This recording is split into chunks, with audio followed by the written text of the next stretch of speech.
Furloughed federal workers are back on the job following the longest government shutdown in the nation's history. President Trump is already warning of another shutdown. Our Natasha Brown joins us now from the Satellite Center with new developments. Natasha. Well, Yuki, another shutdown could happen in just 3 weeks if Congress does not reach a border security deal. Hundreds of thousands of federal employees reported back to work Monday. We've always been wanting to come back to work, and it's taken a long time. Some of them saying a special prayer.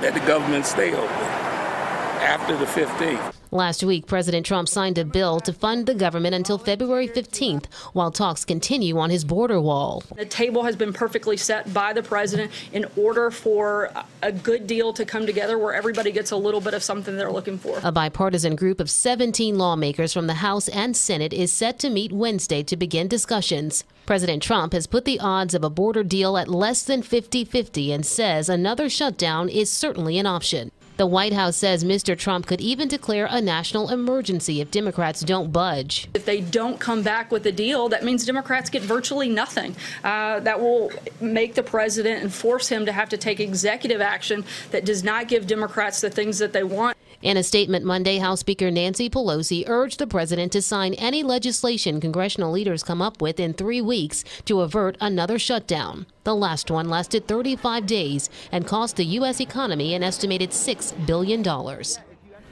Well, Congress could overturn a national emergency declaration on its own. However, it would require a joint resolution from Congress and generate enough Republican support in the Senate to overturn the president's veto. That's the very latest for now. Live in the Sat Center, Natasha Brown, CBS 3 Eyewitness News.